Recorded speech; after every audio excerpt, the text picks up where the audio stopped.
All right, for this video, I'm going to talk about player prediction, basically client-side prediction in my thing. So I have a separate project or a separate folder that has the client-side prediction, which is what I have pulled up right now. So basically the server is untouched. The only thing that I modified or just made sure was happening was the messages being sent on the right channels. So basically every frame the server is sending the exact specific locations of both of the ships, which is here's ship 1, here's ship 2, and then this is all of the missiles that exist on the screen. So, but the problem is because of unreliable network, they might not arrive every frame, so that's why we're doing the prediction to try to make up for the stuff in between. But on the server side, Ship 1, Ship 2, and all of the different missiles are actually on, I'm doing them on 3 separate channels and they're all unreliable sequence. So for instance, for Ship 1, it needs to be sequenced because you don't want to get the old messages, but it can be unreliable. It's okay if we drop a couple. So it's on channel 1. Ship 2 is unreliable sequence on channel 2.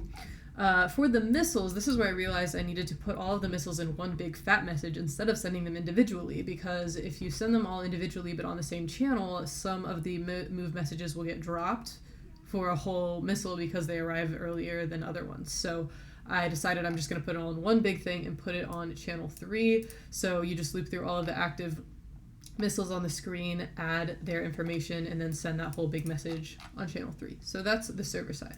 On the client side of things, all that's happening in the update loop of the game is you're still doing your input processing, so for firing and moving and stuff, that doesn't change.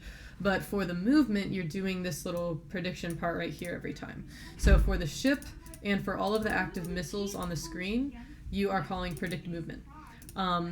Basically, I should have had this pulled up. Game objects. The ship has a player prediction control and the missile has a player prediction control. What that is this guy right here, which has the last known time, last known position, the velocity that you calculate yourself, and the last known angle. We're not doing angle interpolation, or angle prediction, but just keep it there. So every frame you're calling predict movement on each of these things.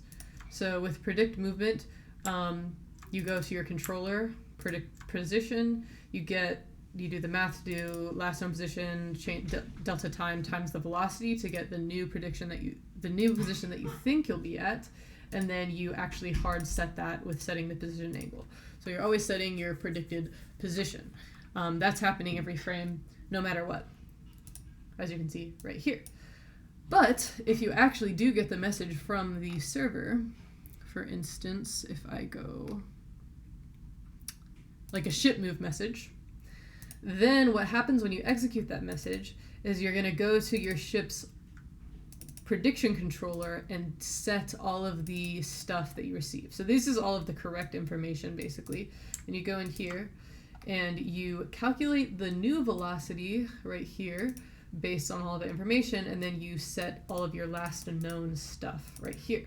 So that way the next frame you roll around, even if you don't get the actual message, you can do the predicted position, and it's a bit better because you're now updated with all of that stuff.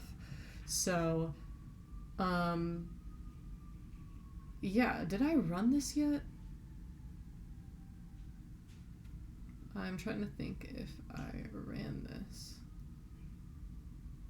I guess I'll run it again just in case. I'm sorry if I'm wasting your time and I already did run it. I literally can't remember. I don't think I did.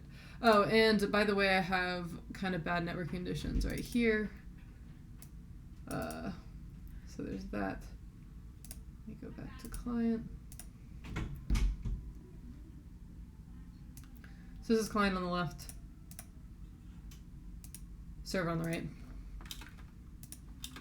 It's pretty rough. I mean, I don't even know if I'm doing it right, but it's something. So I was controlling the client, and now I'm controlling player 2 via the server. Right. So everything moves pretty slow if there's no. I mean, everything moves pretty okay if there's. Well, it's all right.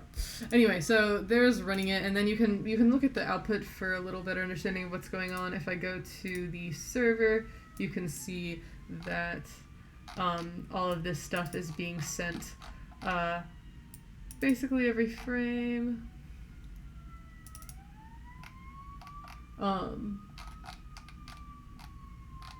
It does seem to be sending every frame. But on the client side, there are some frames, like right here, there's some frames where you don't get the ship, move, update things, and you're just relying on your own predicted position. So like here, prediction was 244, then 245, a little bit more, then 246. Then you get the move update message that says, actually it was back at 245, so you have to jump back a little bit.